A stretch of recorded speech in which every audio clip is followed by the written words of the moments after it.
उज्जैन में चलते हैं, वहां महाकाल मंदिर में भी बहुत लोग आते हैं, वहां का क्या हाल है जरा जानते हैं। मकरंद, उज्जैन का हाल बताइए।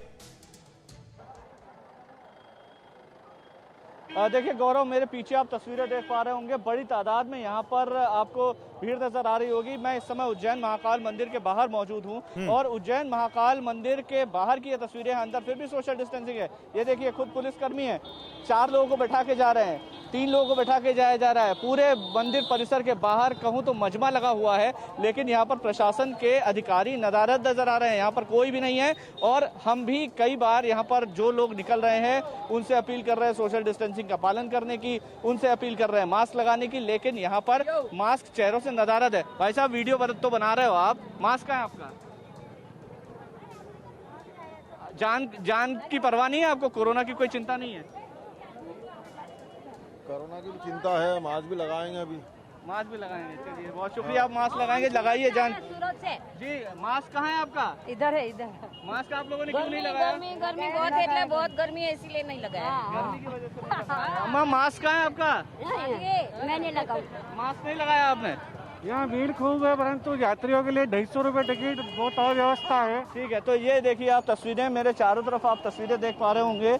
दूर दूर तक यहाँ पर ऑफिशियली अगर मैं बात करूँ तो 11,000 श्रद्धालु रोज आते हैं। आज शनिवार है, शनिवार और रविवार को हजारों की तादाद में यहाँ पर श्रद्धालु पहुँचते हैं। तस्वीरें आप मेरे पीछे देखिए, दूर दूर तक आपको यहाँ पर लोग ही लोग नजर आएंगे और आधे से ज्यादा के चेहरे मास्क डाल। भैया मास्क का है? क्यों नहीं लगाया मास्क आपने? अरे वो उंगली आप कह रहे हैं सरकार चेतावनी दे रही है 100 से 125 दिन में कोरोना की तीसरी लहर आ सकती है, लेकिन यहाँ पर तस्वीरें देखते हुए लग रहा है कि वो बहुत पहले आ जाएगी। भाई साहब, मास्क कहाँ है आपका? हम तो भूल प्रसाद वाली है, ये मंदिर कर्मचारी। तो मास्क कहाँ है भाई साहब?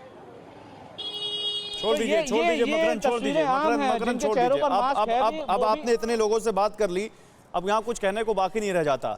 अब तो लोग ढीठ भी हो गए हैं, ऐसा लगता है कि लोगों ने ठान लिया है कि उनको मास्क पहनना ही नहीं है।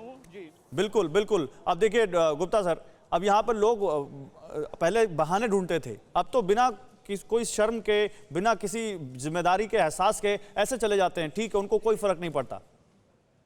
गौरव भाई, लोगों को कोई फर्क नहीं पड़ रहा है, हम सबको दिख रहा है, हर शहर का दिखाया आपने, हर प्रदेश का दिखाया, हर जगह यही हालात हैं। तो कहीं ना कहीं लोग बेकाबू हो रहे हैं, लोगों के अंदर डिसिप्लिन नाम की चीज दिख नहीं रही है, लोग ढीठ हो रहे हैं। तो सरकार को इस समय कड़े कदम उठाने की जरूरत है, कठोर कदम उठाने की जरूरत है। लेकिन डॉक्टर गुप्ता, मैंने अपने शुरू के ओपनिंग रिमार्क में एक बात कही थी कि मैं केवल लोगों पर सवाल नहीं उठाऊंगा, मैं सरकार से भी सवाल पूछूंगा। देखिए, 2 सवाल मैं यहाँ पर सरकार से पूछना चाहता हूं, अगर गलत है तो आप मुझे करेक्ट कीजिएगा। पहला, अगर लोग नहीं मान रहे हैं तो शासन डंडे से चलता है, सरकार यहां पर उनको क्यों नहीं समझा पा रही है? दूसरा, वैक्सीनेशन भी हमारे देश में स्लो हो गया पिछले कुछ दिनों में, तो सरकार को जल्दी से जल्दी इन लोगों को वैक्सीनेट करना चाहिए, यह भी तो उनकी जिम्मेदारी है। दोनों बातें गौरव जी बिल्कुल ठीक है। आपकी पहली बात, रिस्पॉन्सिबिलिटी सिटीजन्स की है, लेकिन अकाउंटेबिलिटी सरकार की है। तो सरकार को लॉ इन्फोर्स करके, लॉ एंड ऑर्डर को इंप्रूव करके सख्ती से इन लोगों से निपटना चाहिए, वरना ये लोग हमारी त्रासदी का जिम्मेदार होंगे। तो इसके लिए हमें वेट नहीं करना चाहिए। जितनी भी धार्मिक गतिविधियां हैं, जितनी पॉलिटिकल गतिविधियां, सबको बंद कर देना चाहिए। इनकी अभी जरूरत नहीं है। जब हमको पता है कि 3 महीने में, 2 महीने में कभी भी थर्ड वेव आ सकती है, अब तो लग रहा है 1 महीने में आने वाली है, तो सरकार क्यों नहीं जाग रही है? जब जागेंगे, जब हम लॉकडाउन करेंगे, फुल लॉकडाउन, जब पूरे केस फैलने लग जाएंगे, लाखों के ऊपर जब केस चले जाएंगे, तब हम लोग जागेंगे। तो उस स्थिति का हम लोग क्यों वेट कर रहे हैं? उससे पहले हम लोग प्रिकॉशन, प्रिवेंशन पे क्यों नहीं काम करें? पहली बात। दूसरी बात, जो सबसे बड़ा हथियार हमारे पास है इस कोरोना से लड़ने के लिए, वो है वैक्सीनेशन, वैक्सीनेशन, वैक्सीनेशन। इसके अतिरिक्त और कुछ नहीं है। हम लोग एवरेज इस समय 40 लाख के आसपास वैक्सीन लगा रहे हैं। कायदे में लगभग, अगर हमें दिसंबर तक 60% लोगों को वैक्सीन लगाना है, तो ये संख्या 90 लाख पर डे या 1 करोड़ के आसपास। मैं कुमार से जानना चाहता हूं। कुमार, इस बात का कोई आधार है क्या? सरकार की तरफ से कोई जानकारी है क्या? वैक्सीनेशन क्यों स्लो हो गया? हमने रिकॉर्ड बनाया था 85 लाख तक का। हमारा जो खुद का जो मानक है, जो हमने अपना स्टैंडर्ड क्रिएट किया है, वो 85 लाख के आसपास का है। फिर एकदम से हम 30-35 लाख के आसपास क्यों आ गए?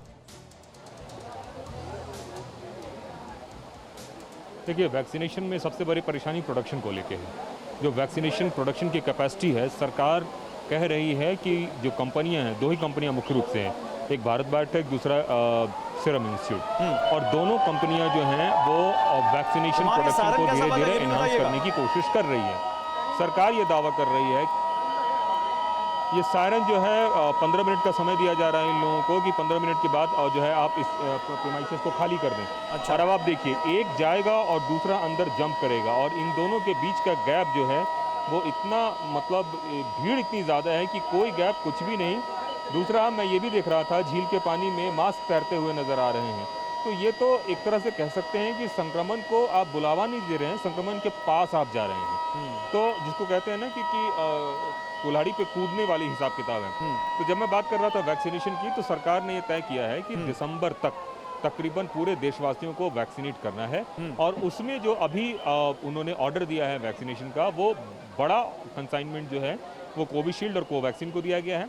स्पुतनिक जो है वो उसका प्रोडक्शन अगस्त से तकरीबन शुरू हो जाएगा हिंदुस्तान में, तो वो भी एक मतलब हथियार होगा। और दूसरा, मॉडर्ना और फाइजर की भी बात चल रही है, हालांकि उनको अभी फाइनल अप्रूवल नहीं दिया गया है। अड़ी सोमवार से शुक्रवार शाम 6 बजे सिर्फ TV9 भारतवर्ष पर।